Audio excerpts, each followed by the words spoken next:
True on because there's so much that happens to us in the day to day that's just different. Like, think about this. I live in Newburgh, right? So for the people that don't know what Newburgh is, kind of like a hood kind of type deal. Got the hood, got a little nice part too. How many Smoothie Kings are in Newburgh? But how many Indies, Lee's, Chicken King, you know, like chicken spots? Yeah. How many Whole Foods are in the hood? How many Indies are in St. Matthews? Where you gonna get chicken at the St. Matthews? Chick-fil-A? KFC? Like, you think about, like, I can't even go out the door and go get Smoothie King. I gotta go 30 minutes out of my way. So you think about the convenience, how close stuff is for people. Is there anything in the West End like that? Like Smoothie King? Now we're gonna go to Chicago's or Franco's, or you know what I mean? It's the little stuff people miss. That's what I'm thinking. That racism in the country now is more of what he said, like systematic, like structurally, like behind closed doors. It's not always like Justin Timberlake. He said that's not racist. Like he was just saying it. Yeah, but it's racism is. And I think it's kind of shielded now.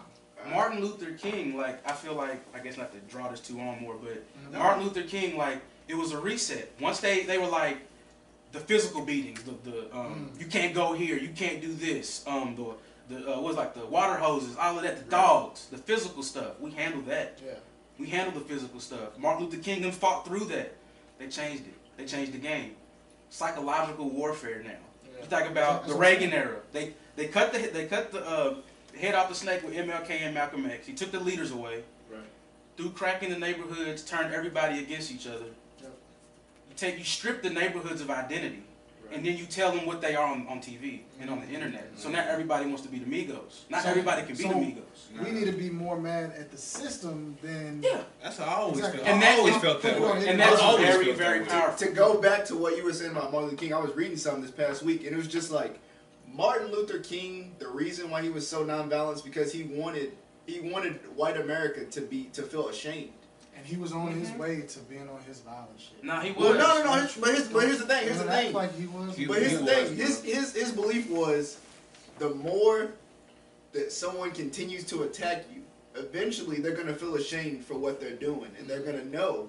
And it started working. Right. And his biggest mistake, and it wasn't a mistake on his behalf, but it's what got him killed, is he started focusing on the Vietnam War. And he started uniting everybody. You don't talk about the white man's war. We gonna blow some shit up.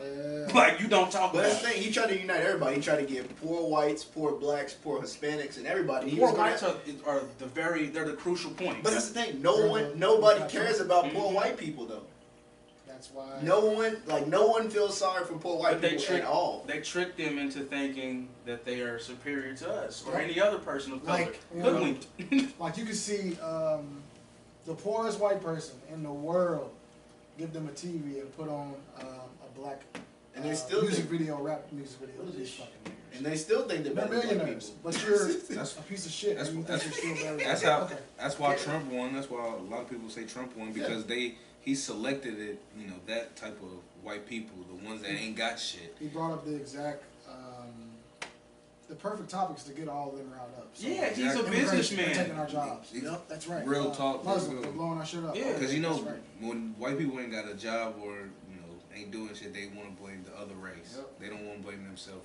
Like, y'all on food stamps more than us. You want to keep it above. Oh, you feel me? Like, you broken white, you're not using your skin correctly. Really not, bro. You can come up. Alright, two final things I got to talk about when it comes to race. One, I just think we have to stop looking for racism everywhere we go. Yes. Yep. Like, we can't just be like, oh, see, look, they're racist. They're racist. See, I told you. They got cornrows. Look. And it's just like we have to stop blaming everything on racism. It's just like, all right, the best. Like, we know it's happening. What are you gonna do about it? Like, don't let that hold you down. Like, you gotta go out and do some shit for yourself. I think we had enough awareness. We need to take a knee and go and regroup in the locker room. Real talk. Like, we need to get off the field with them, because that's where trying to, anytime we try to appease them, one rap's good. Like the Shia LaBeouf rap had black people on. I'm like, fuck that. I got homies that rap better than him. Y'all giving them this pub. No, we need to go back in the locker room, regroup, kick the ball off. We need a leader. Yeah, they don't rap. Too many Indians and no Chiefs. We need to get Sean King out of here. I was gonna say both races gotta stop feeling like they gotta be accepted by Well, that's the thing. Yeah. Well, that's the thing. This is like a few months ago. I heard David Banner speak at UK, and he was just talking about whenever there's white people like at K-State or something. There's a whole bunch of black people. We feel like it's our job to make them feel welcome. Yeah. But when the role is flipped, when there's a whole bunch of white people and one black person, Who was that? right? It's just like they're an outcast. Like they're like, why is this black person here? Or it's just like whispers and everything. Man. I think it goes back into ancestry. But if you think about, people of color have always been nurturing.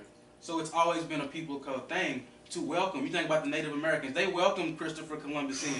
It wasn't. Their motives have always been take some shit over. What can we get from them? What can we get?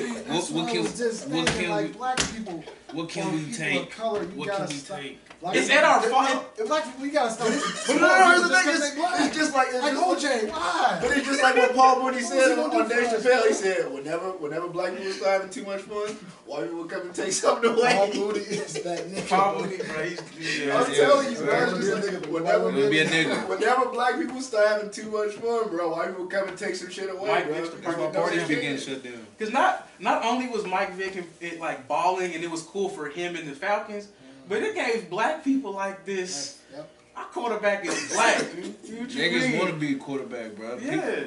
White quarterbacks was high. People wanted to do, black people want to be running backs, receivers, the normal. Ain't nobody want to be reading no defense. Ain't nobody got time I was for a that. different type of nigga. I played quarterback growing up. He did. But you know who inspired me? Yeah. McNabb, bro. I'm a McNabb nigga. No, I love McNabb. I think he's better than Vic. I think passing game. No, yeah, you almost got washed by me on Twitter, bro. You was talking bad about Mike Vick, man.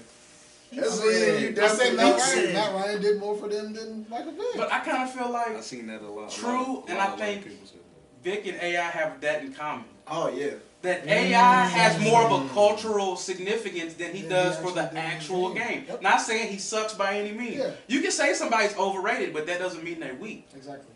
I think that's a really bad thing. You say, oh, so and so is overrated, and people attack you. Yep. I ain't say he was weak. You just said he's Tad overrated. bit, y'all gas him. No, Yeah. Exactly.